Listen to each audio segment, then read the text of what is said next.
That's a good one since 1984. Tight Lines with Sammy Lee. It's become one of the secret methods the top pros are using on the tournament trails to catch bass. And lots of bass. Sometimes as shallow as 4 feet, but also down to 50 feet of water. It's the Drop Shot Rig.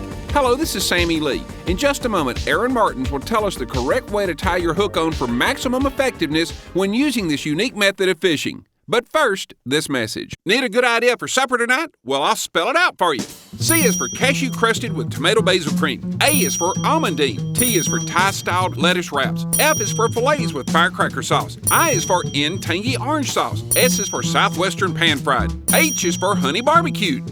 Put it all together, and it spells catfish. Not just the most versatile fish you can buy, but because it's U.S. farm-raised catfish, it's the cleanest and healthiest fish for your family's meals. Get these recipes and more at uscatfish.com. While talking with 2005 BASS Angler of the Year and a man that has in 10 short years won over $1 million bass fishing, Aaron Martins, I asked Aaron the correct type of knot to use on your hook when drop shot fishing for bass. The easiest knot is a Palomar.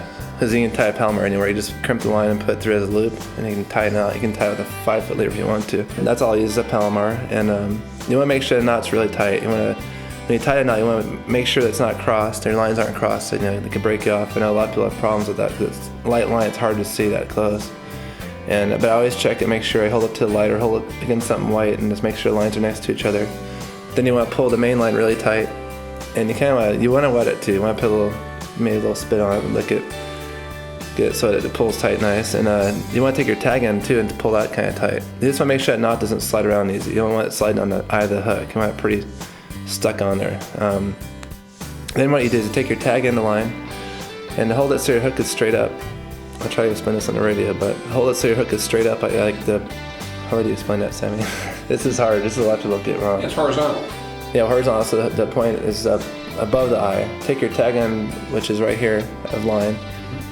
Go back to the eye that your knot is in. Go back to the top and towards down, and make sure your hook is straight up. I'll be back with more Tight Lines after this.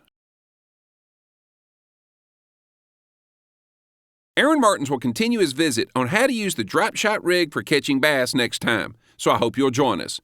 I'm Sammy Lee, and until next time, Tight Lines. Tight Lines, brought to you by UFP, America's leading maker of brake systems for boat trailers. Yozuri, lures that catch fish like no other brand. Fishmate, the ultimate fishing app for your smartphone. And by U.S. farm-raised catfish, the healthiest fish from pond to plate. Follow Tight Lines on Twitter at www.twitter.com/TightLinesRadio.